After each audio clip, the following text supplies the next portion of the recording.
கர்த்தருடைய நல்ல நாமம் ஸ்தோத்திரிக்கப்படுவதாக. 31ஆம் சங்கீதம் 14ஆம் வசனம்.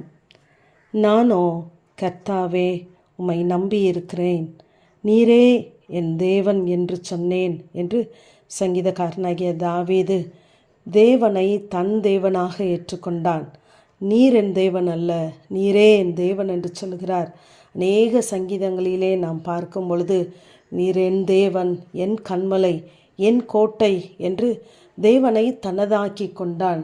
ஆகவே அவனுடைய சூழ்நிலைகள் எப்படி இருக்கிறது என்று நாம் பார்ப்போமானால், முந்தைய வசனங்களை நாம் பார்க்கும் பொழுது, செத்தவனைப் போல எல்லாராலும் நான் முழுவதும் மறக்கப்பட்டேன், உடைந்த பாத்திரத்தைப் போலானேன், அநேகர் சொல்லுகிற அவதூறை கேட்டேன், அவர்களுடைய ஆலோசனைகள் எனக்கு திகில் உண்டாக்குகிறது, ஏனென்றால் என் பிராணனை வாங்க தேடுகிறார்கள். ஆனாலும் கர்த்தாவே நான் உம்மையே நம்பியிருக்கிறேன், நீரே என் தேவன் என்று சொல்கிறார். ஏனென்றால் என் காலங்கள் உம்முடைய கரங்களில் இருக்கிறது, என்னை நீங்கள் சத்ருவின் கைக்கு விடுதலையாக்குவீர் என்று சொல்லிவிட்டு அந்த சங்கீதத்தின் கடைசி பகுதியிலே அவர் எல்லாருக்கும் ஒரு வார்த்தையை சொல்கிறார்.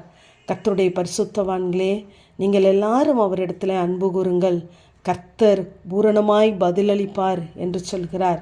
ஆகவே கர்த்தருக்கு காத்திருங்கள், அவரே அவங்கள இருதயத்தை ஸ்திரப்படுத்துவார் என்று சொல்லுகிறார். அப்படி நாம் இந்த சங்கீதக்காரனை போல, தாவீதை போல கர்த்தரை நாம் முழுவதுமாய் பற்றி கொள்வோமானால், நமக்கு சொந்தமாக்குவோமானால், எல்லா சூழ்நிலைகளிலும் அவர் நம்முடைய தேவனாகவே அறியப்படுவார். ஆனால் இங்கு நாம் யாக்கோபை குறித்து பார்க்கும் பொழுது, ஏசாயா 49ஆம் அதிகாரம் 5ஆம் வசனத்திலே யாக்கோபை தம்மிடத்தில் திருப்பும்படி அவர் தாயின் கர்ப்பத்தில் இருந்தது முதல் தன்னுடைய தாசனாக உருவாக்கினார், ஆனால் அந்த இஸ்ரவேலோ சேராதே போகிறான் என்று சொல்லுகிறார். அதற்கு நாம் பார்க்கும் பொழுது ஆதியாகமம் 31ஆம் அதிகாரத்திலே லாபான் அங்கு வருகிறார். லாபான் வந்து சொல்கிறார், நீ ஏன் இப்படி ஓடி போகிற எனக்கு தெரியாமல் அப்படின்னு சொல்லிட்டு, உங்களுக்கு பொல்லாப்பை செய்ய எனக்கு வல்லமை உண்டு, ஆகிலும் உங்கள் தகப்பனுடைய தேவன் என்று சொல்கிறார், நன்மையன்றி தீமை ஒன்றும் பேசாதபடி கேரு என்று சொல்லி எச்சரித்தார் என்று சொல்கிறார். உங்கள் தகப்பனுடைய தேவன் என்று சொல்கிறார். இந்த யாக்கோபு லாபான் இடத்திலே 20 வருடமாக சேவை செய்திருக்கிறார். ஆனால் தன்னுடைய தேவனாக அவன் அங்கு அறியப்படுவதற்கு அவன் வாய்ப்பு கொடுக்கவில்லை. அங்கு ஆபிரகாமின் தேவனாக, ஈசாக்கின் தேவனாக மாத்திரமே அறியப்படுகிறார்.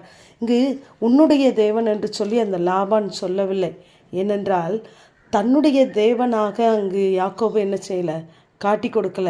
அதே அதிகாரம் 42ஆம் வசனத்திலே இந்த யாக்கோபு சொல்லும் பொழுதும், என் பிதாவின் தேவனாகிய ஆபிரகாமின் தேவனும் ஈசாக்கின் பயபக்திக்குரியவர் என்னோடு இராமல் போனால் என்று சொல்லுகிறார். என் தேவன் என்னை தப்புவித்தார் என்று சொல்லவில்லை. இங்கு பின்பு அங்கு ராத்திரியிலே பிந்தி தனித்திருக்கிறான், அங்கு போராடுகிறான், தேவனோடு தூதனோடு கூட போராடி மேற்கொண்ட பின்பு அவனை தேவன் இஸ்ரவேலாக மாற்றுகிறார். இஸ்ரவேலாய் மாற்றின பின்புதான் அவன் அங்கு ஏலோகே என்ற ஒரு பலிபீடத்தை கட்டி அங்கு தேவனை ஆராதிக்கிறான். அப்பொழுதுதான் தன் தேவனை ஏற்றுக்கொள்ளுகிறதாக நாம் அங்கு பார்க்கிறோம்.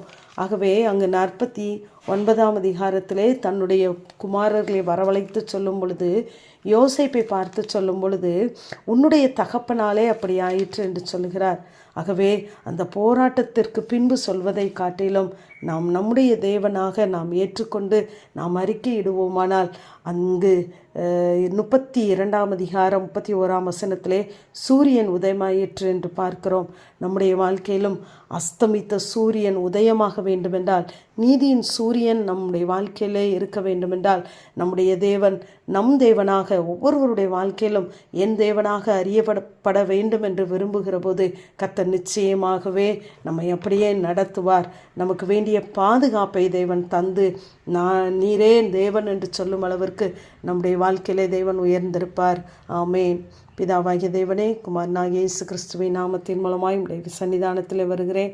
நானோ கர்த்தாவே உம்மை நம்பியிருக்கிறேன், நீரே என் தேவன் என்ற வேத வார்த்தையின்படி எல்லா சூழ்நிலைகளிலும் கர்த்தாவே நீரே எங்கள் தேவன், நீரே எங்கள் தகப்பன் என்று நாங்கள் அறிக்கையிடுகிறோம். தொடர்ந்து உடைய கரங்களிலே தருகிறோம். இயேசுவின் முழு ஜெபங்களிலும் எங்கள் நல்ல பிதாவே. ஆமேன்.